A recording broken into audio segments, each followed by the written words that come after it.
Hey everybody, welcome to episode 110 of Making It. I'm Bob Clagett, here with Jimmy Diresta. Hey, how are you? I'm in the country today, so no sirens in the background, no dogs barking, no murders. No chickens. No chickens, at least They're outside right now. They're in the cage. So Cool. Also got David Picciuto. Hey guys, what's going on? Not much. Any crazy noises on your end No, this week, David? I shut the door so the cat doesn't come in and yell at us this time. Okay. Which it's a good and bad thing. Like it's good that it won't interrupt us, but it's bad that Tomo.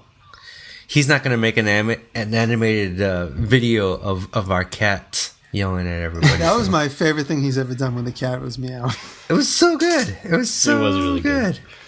I love what he does. Yeah. So we tried to cut out all the noises this week because we had a couple of weeks. We took last week off. Yep. Before that, quite a few complaints because I had 3D printers running in the background. But Bob, can I tell everybody you were printing?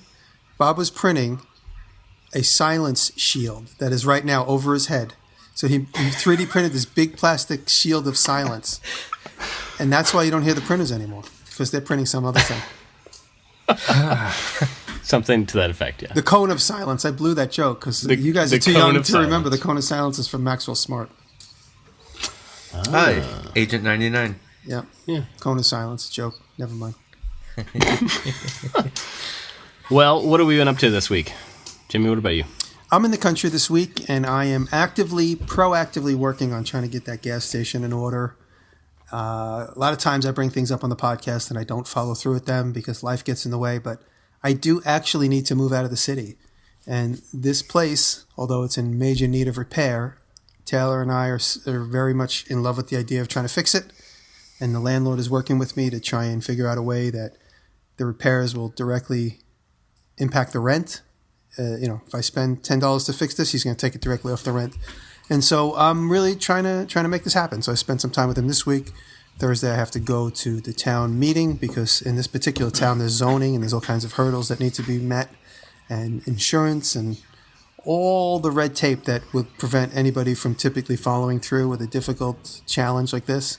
I'm actually really just trying to take one at a time, confront them, figure them out, and see what they need to be done to be dealt with. And so that's what I'm doing. Busy. But and then I'm also working on this could kind of roll into the topic we're going to bring up in a minute, but really trying to get my plasma table working, and it's not really working. But we can talk about that because it kind of pertains to the subject of the day. Cool.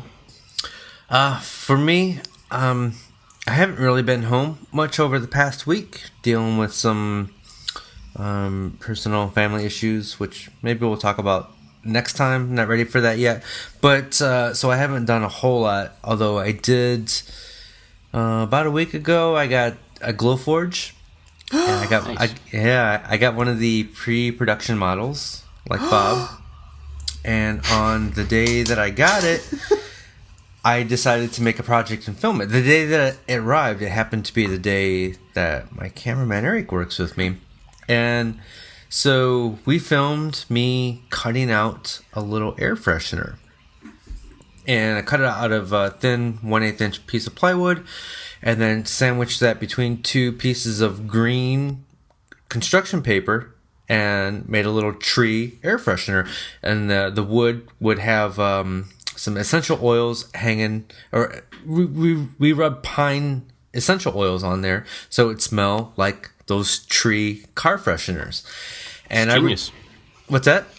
That's genius. Yeah, and I thought it was a great idea, and I released a video last night at midnight, and then this morning I wake up with an email from the company that makes the tree air fresheners, and all they say in the email is a link to their trademark policy, and they own the rights to the tree image as far as air fresheners and that color and whatnot. So I took the video down. And because we've talked about the Glowforge many times, so I don't want to get too involved in like what it can do. But one of the cool features of that is you can draw something and have the Glowforge trace it and then cut that out in something else. So I used an iPad. Did you guys see the video before I took it down? No, I didn't get a chance to see it. Okay, so basically what I did was I took an iPad. I did an image search for tree car air freshener. The typical one that you guys all know came up. And I just put a piece of paper over top of my iPad, and then I traced out that tree. I took that piece of paper, stuck it in the Glowforge. I click scan. Glowforge scans it, and then I can then take that image and then cut it out on wood. So I cut that out on 1/8 inch ply, and then I also cut that image out on 2 pieces of construction paper, like I said before. Glued that all together. There's essential oil on the plywood. Put a piece of string on there, hung it up on the mirror. And well, apparently I violated their copy or their trademark. And of course I don't want any trouble. I value the work that I create, and I don't want anybody stealing my work, of course. And so I immediately took the video down. And so there was that. It was a cool project. I'm gonna redo it. I'm gonna refilm it and use something else, something of my own design. Another thing that I did in the video, which is causing problems, is I always try to do something that creates a reaction out of people in the videos, because I like comments. I like the interaction. I like the people saying, why did you do that? Or I thought it was cool that you did that. So I thought it would be hilarious. Turns out it wasn't hilarious, that I took the laser cutter that I previously had, I put it in a box, taped it up, I threw it in the car, we filmed all this, and then we went to a dumpster and we threw it into the dumpster. And so we faked it all. We faked the whole thing. So, we did put the laser in a box, but then I emptied the box, and then we took the empty box, put it in the car, and then went to a dumpster and threw it in the dumpster. So it looks like I'm throwing away my old laser. I heard so Rockler sent me that laser in exchange for some videos, and I completed that deal. And Rockler, it wasn't their laser, but it was a laser they sold, and they said, hey, we'll give you this laser plus money to do these videos or whatever.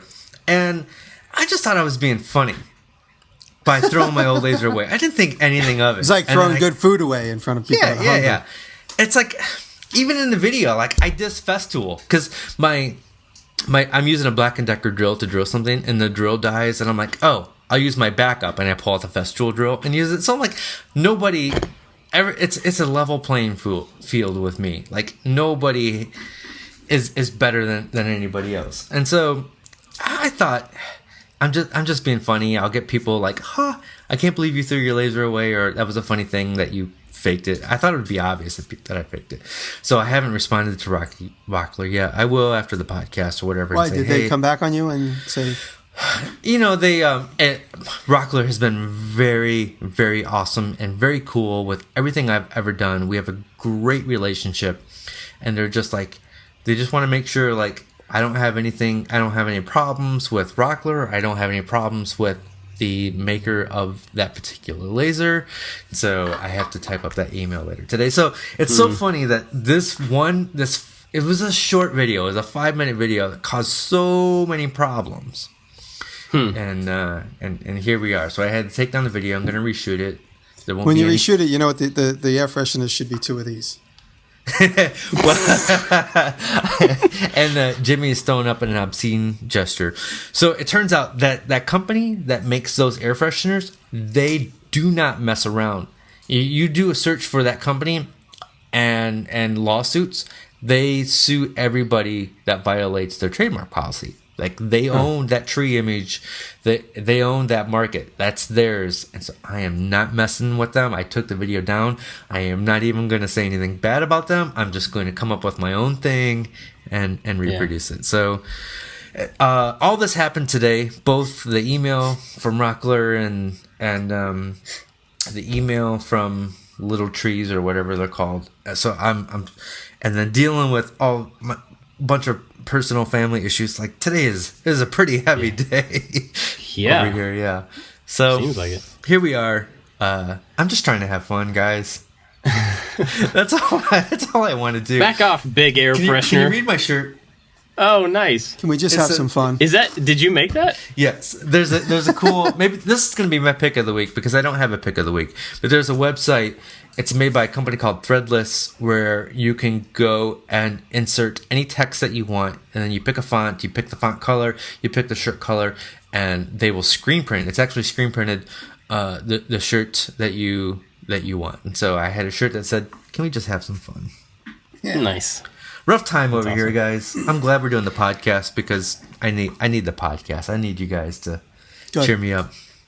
Yeah, right on. It was kind of weird, like, not doing a show last week. It was, yeah. It was strange. And we didn't do a show, and you can blame me, along with all the 3D printing sounds. I was in California last week, and went out to do a collaboration with Matter Hackers, which is a 3D printing company. They sell printers and filaments, and they're just a really cool company. I've been impressed with them before, but then they brought me out. We built a foosball table in like 2 days in the parking lot. And I thought of you because I was like, I'm building a foosball table in a parking lot. Yes, that makes me so happy. So we built that in the parking lot for them, and then they 3D printed like 140 parts for this table. And so we got it done in like 2.5 days, 2 days, something like that. And so I was out there working the entire, the majority of the week, so that's why we didn't record, because I was on a different time and whatever. So you can blame me for that, but I did really miss recording. It's a good rhythm to be in, to get to hang out with you guys and talk about stuff. Yeah. So, but while I was out there, got to meet some people. They had like a meetup, which was really cool. A bunch of local 3D printing people came, and just got to hang out see some people again that we had met at Maker Faire. Got to meet Frank Ippolito from Tested. Oh, yeah. He's done a lot of great work. Really cool guy. Met a bunch of new people. So it was a fantastic trip, and it was very quick and very full of stuff. Did you learn anything? I did. One of the things that's really cool, Matter Hackers is not sponsoring this episode, but I'm really impressed with them as a company, so I'm just going to talk about them. They basically sell printers and filament, and the thing that makes them, I think they're like the largest US-based 3D printing company. But the thing that makes them really unique is that they test every single thing that they sell, both every printer and every filament, and they do like these full testing regimens on everything, so they know how this filament works with this printer and like what the situations are between all these different things. And then they provide like 24/7 support for everything. So if you buy a thing of filament and you have trouble printing it, you call them and they walk you through every single thing you need to do to make it work. So the thing that was really cool about that was seeing their testing setup and how they test the different types of plastics, because some of their plastics, in fact, what we used for the impact parts of the table, are made with nylon. So it's not just a typical plastic that'll crack. It's a really hard, kind of flexible. Like it won't break, it'll bend generally. So anyway, I learned a lot about some new materials that I'd never used before. They have, these nylon stuff. They have nylon with carbon fiber built into it, so it's even stronger. They have just all sorts of stuff. So it was, most of the learning I got out of it was material type information, which is good. That's the stuff that's most confusing to everybody, is material information, whether it's CNC, 3D printing, or laser cutting. That's a tough thing to get your head around. Yeah. I mean, you think of like with 3D printing, you think it's plastic, right? But there's like ABS, PLA, PETG, nylon X, this, and there's just tons of them. There's ones that have like wood infill in them and metal infill in them, and they all have different heats that they work at, and they have different strengths, and they do different things to the nozzle based on like how abrasive they are, and there's quite a bit to it. So that was pretty cool. It was a great trip. It was one of the coolest work trips. And like Jimmy, I know you've done a lot of travel work trips where you actually work, but I think this was like the first work trip where I've built something. Everything else is like going to hang out with people and like go to Maker Faire or whatever. So when you were at your place at this location making something, how many times did you say, I wish I had this with me, wish I had that with me, whatever those little useful tools you daily use, you use on a daily basis? Yeah, I mean, that happened a few times, but luckily, Dave, one of the guys from Matter Hackers that I was with, he has a shop at home, and so we basically took all of his tools that I thought we would need from his house to the parking lot. And so, we had the basics there. And did you have the ice pick? And I did not have the ice pick, and I needed it a couple times. But how do you unclog a tip?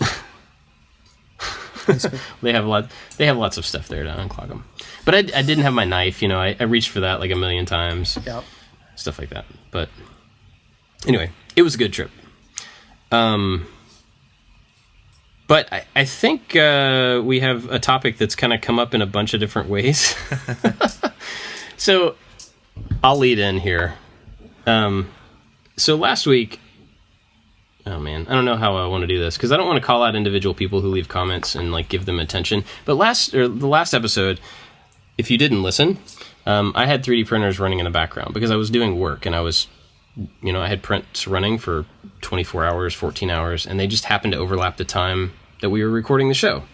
And that was a mistake on my part. So the noise was back there, and we got from just a couple of people, some really kind of nasty comments about that.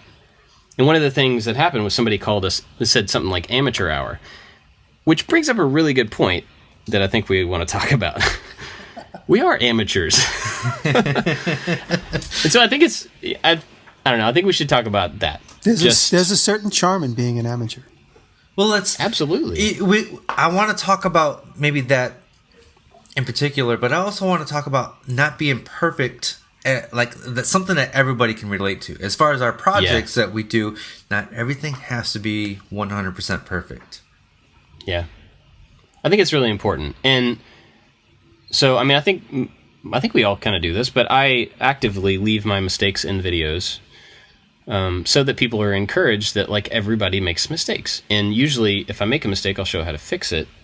Hopefully, to let people know, like, I figure out a way around it. Keep moving, do something. But I do get comments on occasion that are like, like, it's really unprofessional that you leave your mistakes in, or it's really unprofessional that you always say, like, there was literally a comment last week that says, you always say, but it doesn't really matter. That's so unprofessional. And the thing that's really interesting to me about that is, in my mind, it doesn't matter. Like, if epoxy chips on a corner and I have to glue it back on with CA glue, it doesn't matter because the table's still a table, right? I mean, it's not going to be perfect, but that doesn't matter. And so my response to this person was, any of these little things in and of themselves don't matter, and I'm literally saying that because they don't matter, because in the end, the project worked, or it got pretty close to what I was envisioning in the first place. Now, if like I was building something load-bearing and I was like, let's just use toothpicks instead, it doesn't really matter. Doesn't matter. That's obviously not the same thing, right?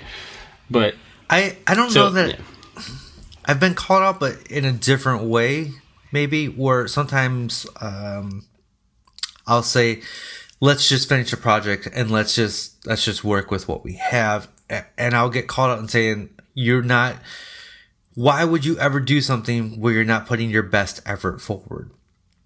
And sometimes it's a compromise. It's a personal compromise of not putting out the best possible thing, but that thing still is solving a problem, or still is going to fulfill a need or a want. And it's so important that we enjoy what we do.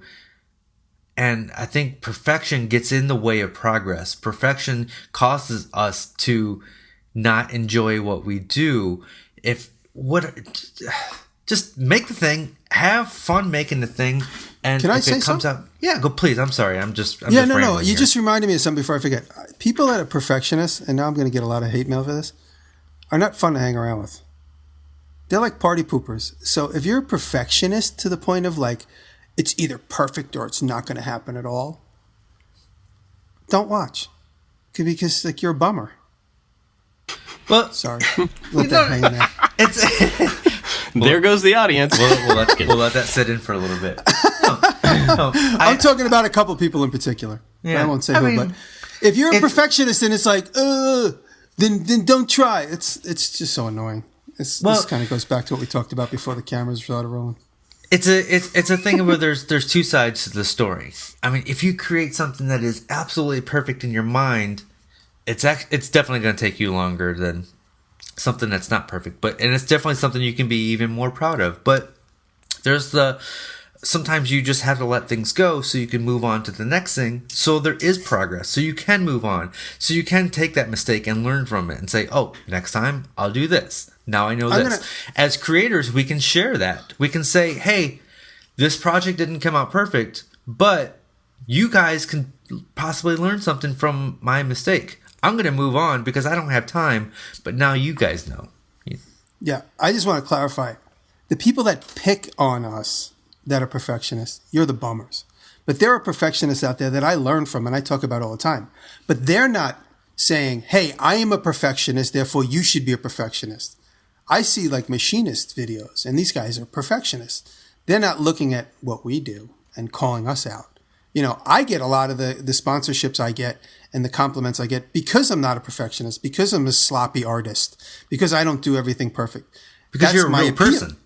Because I'm a real, what'd you say? Because I'm a rude person? A real person. Oh. Well, you're a rude person too, but I said you're a real person. I'm a rude person to the perfectionist. No, but the point I'm making is that when perfectionists who watch what we do and call me out, say for instance, you know, all the people that hate me on Reddit, it's like, you know what? I'm not trying to be exactly like the person that is supposed to please you. I'm not here to please you. I'm just doing what I do and the way I do it. And all the while I'm learning something new. Once in a long while I make something perfect. But that's just not what I am born to do. I really always say that. I say I'm not a born perfectionist. There are perfectionists that I admire. I don't even want to bring a couple people up, but there are a few makers that I constantly brag about and that I support. They are like so perfect, but they don't call out when somebody else isn't. They just do their thing. They stay in their lane. You know, I'm not calling somebody out that isn't as sloppy as me. Like, oh, you should be as sloppy as me. So the point I'm making is like the commenters is who I say that, you know, if they say, oh, you should be perfect. Those are the guys that aren't fun to hang out with. Well, and like, so the way I think about this is that, and this was kind of my response to that one particular comment, is that everybody values different things. And so like if me and person X are looking at a project that I did, they may be looking at it from valuing clean lines or perfect miters from an aesthetic point of view. Like they want it to end up looking perfectly sharp or perfectly curvy or whatever. It doesn't matter. They value a particular thing about that object. For me, I usually want tables to be tables. And that's like the top value, right? And so if it can look cool past that, great. If it can look cool and look like an ocean table, great. If it can look cool and look like an ocean table and I can get to work in multiple materials, great. But the top thing is that it's a table. Now, neither one of us are wrong in those different valuations, right? We just have different things about the same object that we value. The problem comes in when you start saying like, well, you're not working to the standard that I value, therefore it's wrong. And I think that's what you're saying, Jimmy, is like, you know, I have a standard and I'm unhappy that no one else is, or that someone else is not getting up to my standard. So I think we have to be really careful on both sides of that. Like we have to be careful as we're creating things to hold other people to the standard that we hold for ourselves. And that's both from like a project perspective and from in our case, a content perspective, right? So like it'd be really easy. I'm super focused on my videos being relatively polished, put together. Color correction should be right. Audio should be right.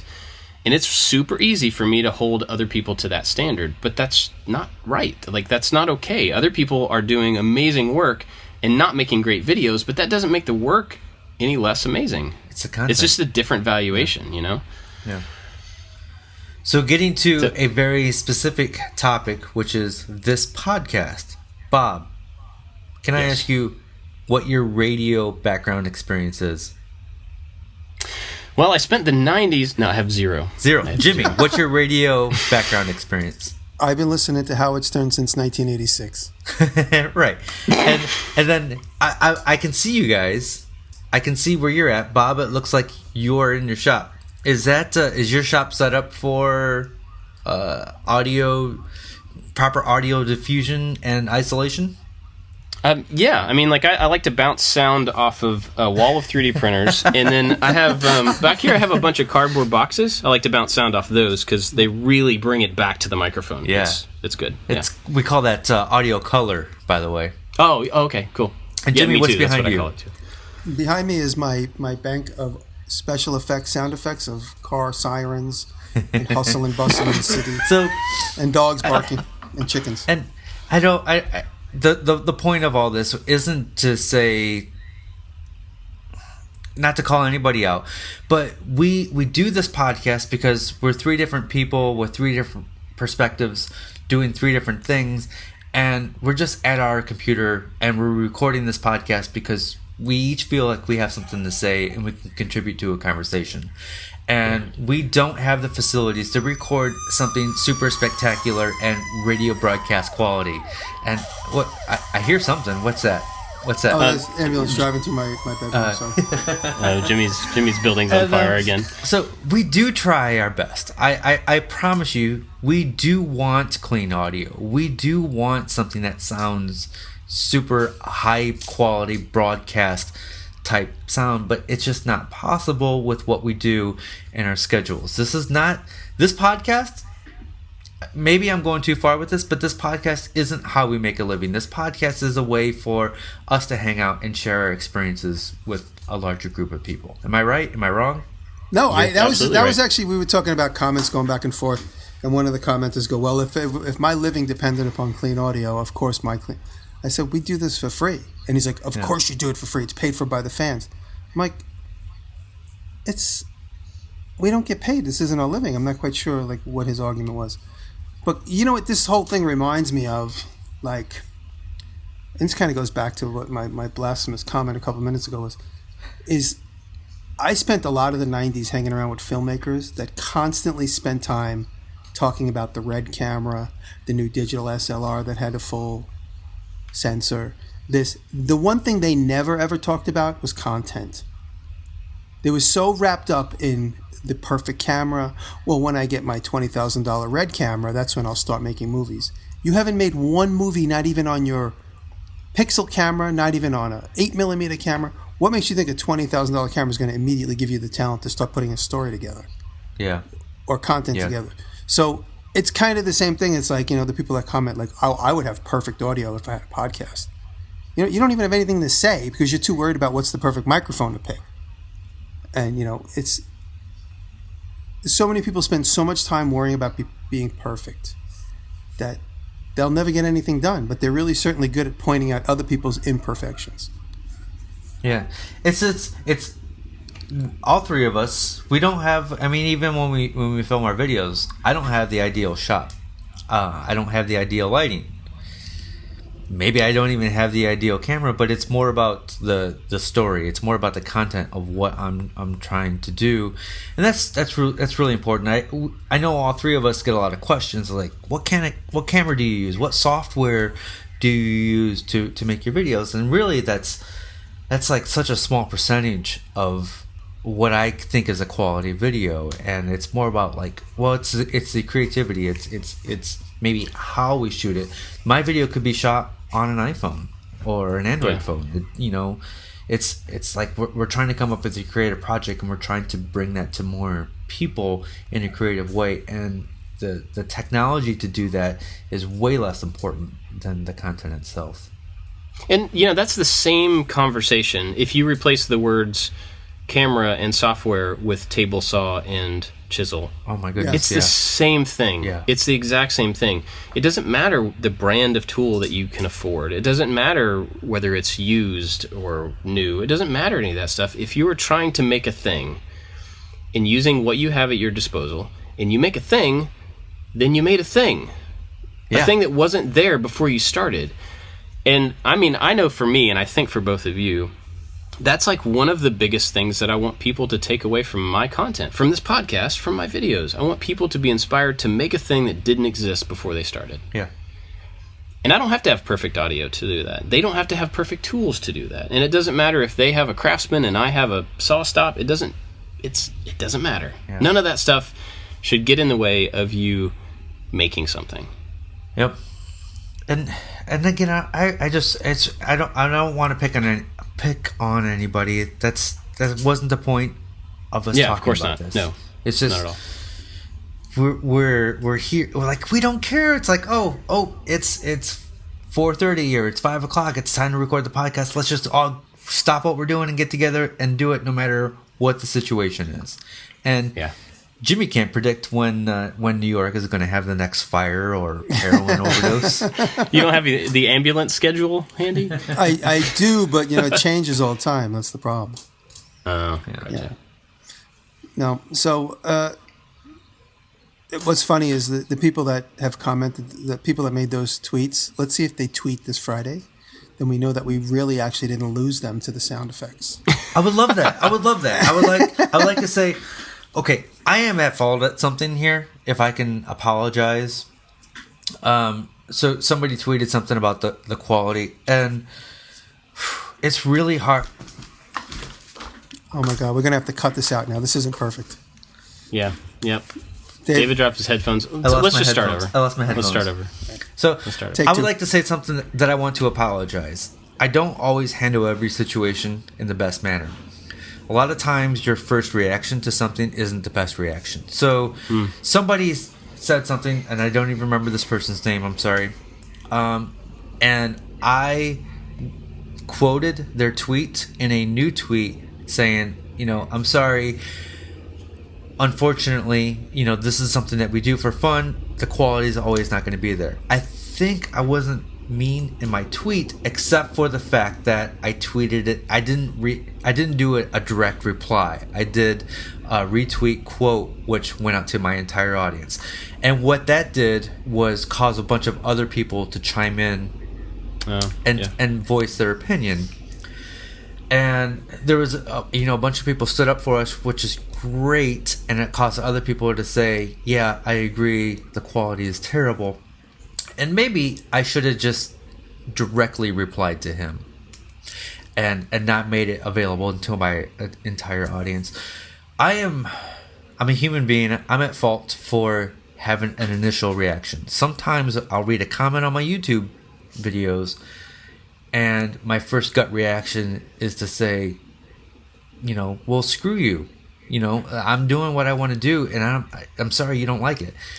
When I really should be ignoring that or replying in a way where I'm sorry I don't meet your expectations, but there are plenty of other people that can, maybe there's something I will make in the future that you'll enjoy. So I apologize for maybe not handling that in the right way. Yeah, I think we all have done that. Like, we have all replied to comments in the heat of the moment when we shouldn't have in the long term. But at the same time, like maybe stuff like that is active, right? We're taking a step in a direction that we shouldn't take. But sometimes you don't take a step, you just miss things. I know, like, in the case of audio quality, or in the case of not getting everything perfectly aligned in a piece of furniture that goes into a video. Some of those things are just left out because we're thinking about a lot of things. And I think that goes back to the value thing. Like, for me, I want to make a piece of content that gets people to do something. And I'm like, so for instance, my ocean table. The top, when I put it on, wasn't perfectly level with the top of the legs. They kind of stuck through the top of the table. And so one of them stuck, or I think two of them stuck up a little bit. And when I was putting it on there, I was like, oh, I need to go back and remember to shim that underneath it so that it's level. And now that it's in my living room, I did shim it and it's level. But I forgot to do that for the video. I forgot to do that for the photo.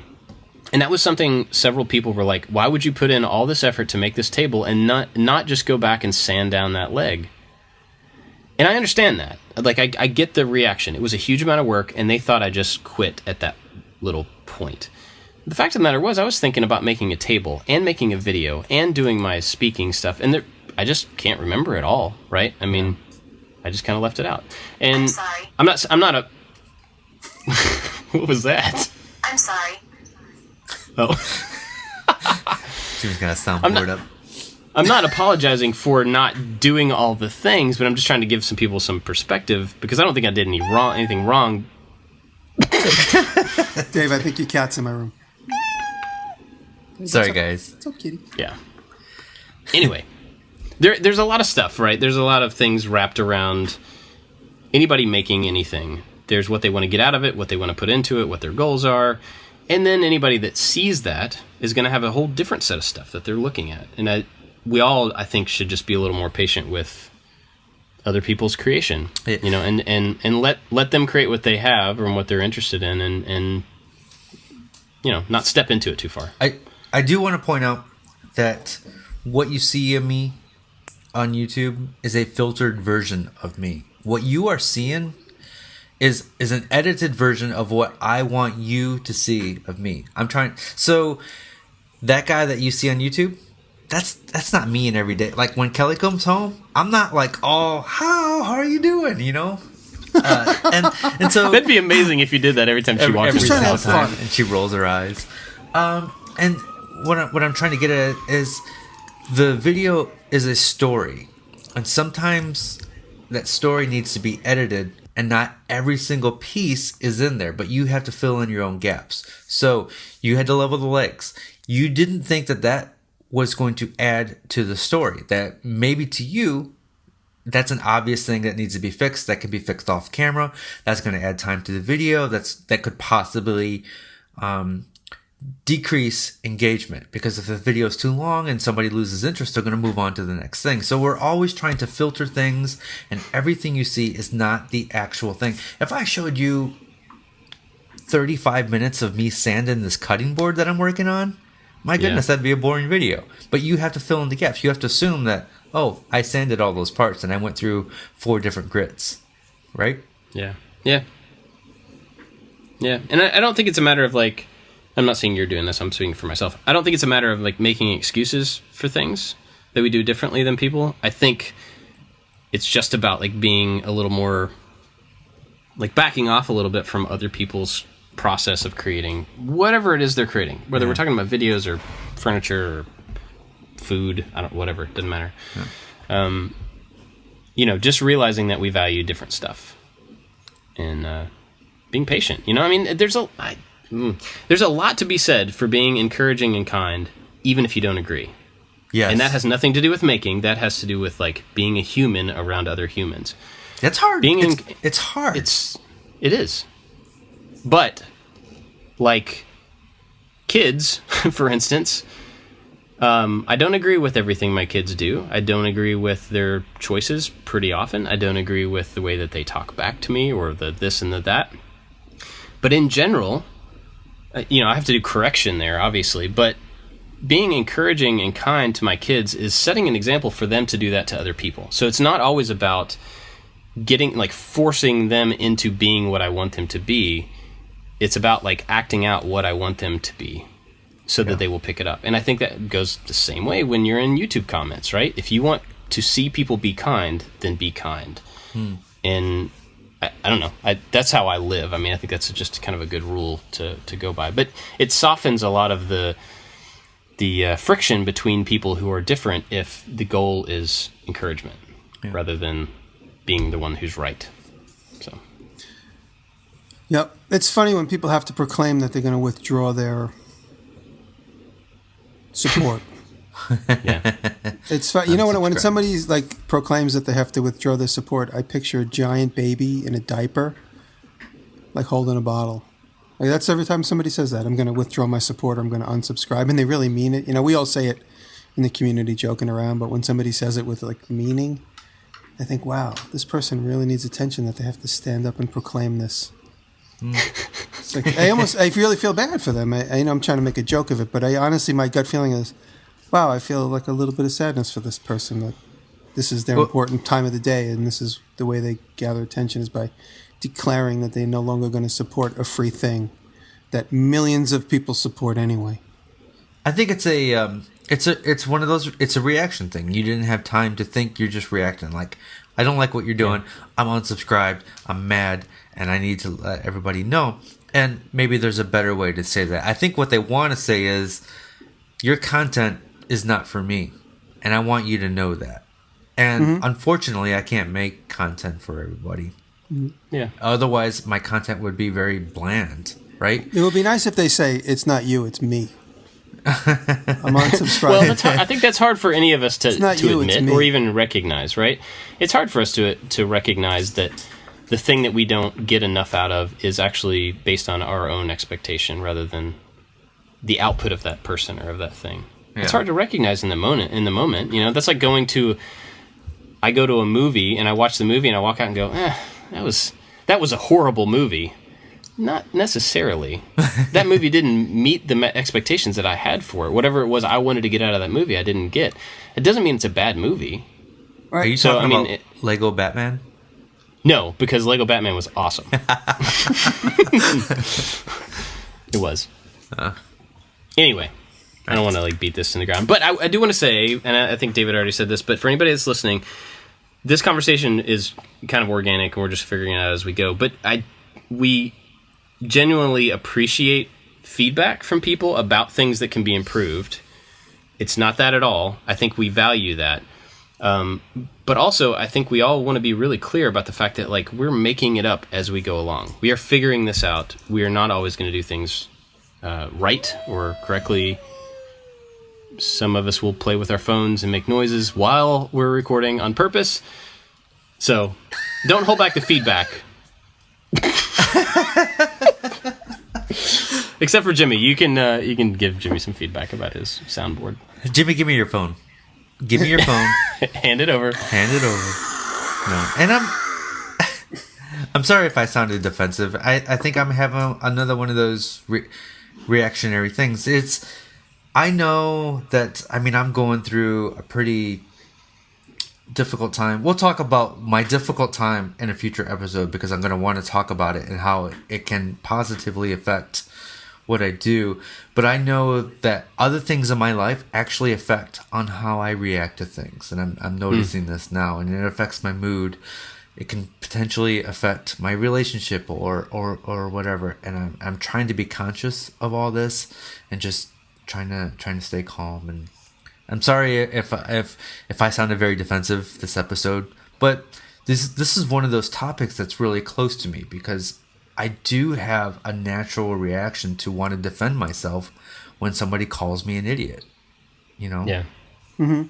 Yeah. I'm trying to deal with it, just trying to be playful and funny. But yeah it's like I said, when someone declares their withdrawal of support, you could say, hey guys, you got to tweak your sound a little bit. But to say, amateur hour, or it's just plain rude. And that's what, provoked us, today. But that being said, I think people understand that we're just working in the dark here. We're all, this is like a whole new frontier anyway, like this podcast, YouTube thing. We're all figuring it out. When you think about a couple of years ago, like the videos that we were producing and in the behind the scenes conversations that we were having about how to make a living at this has changed so dramatically. Yeah. Among all just the three of us. And people, and growth comes, and with growth comes growing pains, and it's just to be expected that not everything's going to be perfect. That being said, we are going to try to improve. Yeah. We are going to try to make this podcast better. Yeah, we always do. that's always an effort. I at one point made a mute switch so that I could mute stuff. I actually learned that Skype has a mute switch. I didn't know there was one. I would used to cough and sneeze while we were doing our thing, and now I do it with the mute off. So you learn, you live and learn. And I think another thing that's really important to think about, when you're reacting to someone, is that it matters who people say they are. Right? I don't think the three of us, and I know most other people who do YouTube and do podcasts and stuff, don't proclaim to be professionals, don't proclaim to be subject matter experts. I've never heard you, Jimmy, say, I'm a really good woodworker. I'm super good at joinery. It's funny because, someone as famous as Nick Offerman constantly gets introduced as master carpenter. And he says he hates that because he doesn't think of himself as a master carpenter. And he says it does injustice to those in the world that are master carpenters. And so sometimes people call me master fabricator.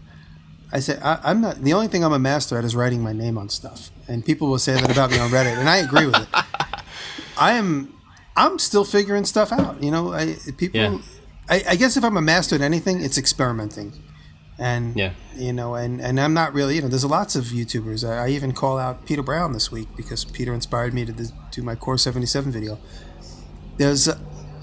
I'm not a master at anything. I'm just constantly learning. If I'm a master at anything, it's just having fun on YouTube. And everybody could do that. Yeah. There's nothing to master there. But I think sometimes like people assume that we have a mastery over something or we are a professional or what, you know, we have a certain level of knowledge about a thing. And the assumption is if we don't meet that level of knowledge, then we're not doing what we should do or we're not whatever. Mm-hmm. So I just think like when you're reacting to some people, you should understand the difference between what you assume they are versus what they actually say they are and what they show you they are. I mean, if you watch my videos, it should be pretty clear to you that I am not a professional anything, right? I mean, I'm a professional content creator because I get paid to create content and that's how I make my living. But like, that content could be anything. It has nothing to do with my skill level of, you know, process A or process B. It's not there. So when someone goes, whatever you just did or that particular thing was really unprofessional, I'm like, yep, because I'm not a professional. You know, joke's on you. I'm not going to get it all right. So, and I think that's okay. Like, I want people to be encouraged that like, it's okay to make videos. It's okay to make tables. It's okay to make food. And not be a professional at it. Make a thing, you know? It's perfectly fine to not do everything right all the time. Yeah. Yeah. Anyway. Let me see you do that with hand tools. Then I'll be impressed. Cool. Well, we've all had our therapy session now. I feel better. I feel so much better. You know, I brought up in the beginning of the podcast my update about my plasma table, and I should just get it out because I introduced it, but this week, I took a job to cut plasma letters for a big sign I'm going to install in Louisville for one of my brands. And this whole last 3 days, I've been fiddling around with my plasma table, my Torchmate plasma table. And I got it. This machine, apparently, I can't say exactly where, but it was on some Hollywood movie. So it was like a product placed in the background of like one of the Marvel movies. I don't know which one. Maybe somebody can call it out. If anybody sees a 4400 plasma table in the background of one of the Marvel movies, that's the one that I have now. And I'm going to go watch Ant-Man tonight because I think it's Ant-Man. Is it really? I'm gonna check. Could it be? It might be. Yeah. Oh, cool. Because I got it this summer.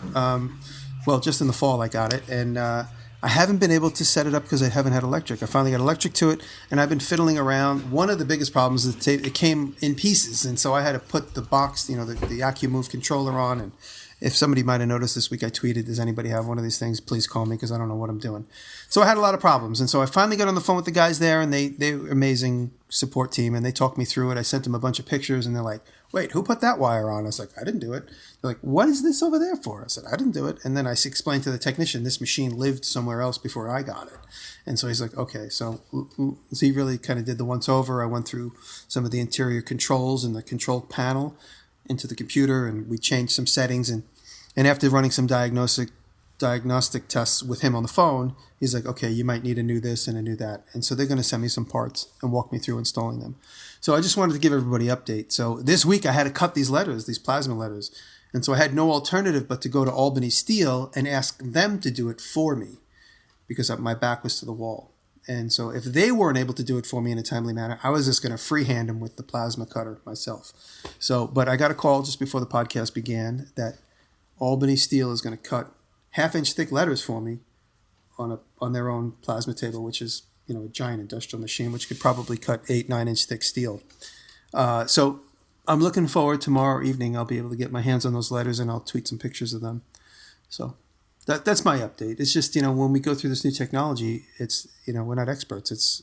I couldn't troubleshoot what was going wrong with that table without a technician on the phone.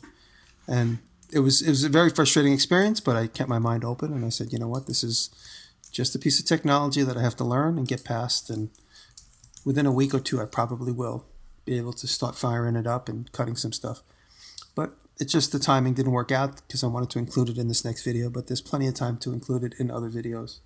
So that's my update on my torch table. You is plasma cutting the best way to cut these letters through stick steel? No, I could obviously use a water jet, but I don't have access to one. Taylor's really good with this. She sourced everybody in the Albany area. She's like, you can go to these two people for water jet, because she was trying to get water jet stuff done. But I was already at Albany for some other stuff, and I spoke to the guy over the counter. He said, send me a DFX file. Let's give you a quote tomorrow. And the quote came in extremely affordable, in the context of this job. And also, I sold them on the idea of a plasma cut letter that has a little bit of a jagged, rusty side. So it kind of suits the branding. Oh, I see. Because I was going to ask if you've looked into wire EDM. Oh, no, I haven't. But yeah, no, I know what that is, but I did not. I don't know anybody right now that can do that. But I know that's definitely a possibility. Not that you care, but I was probably wrong. It's probably not Ant-Man. It's probably one of the Iron Man movies. Oh, maybe. But I'm going to find it. Right I'm a nerd, so.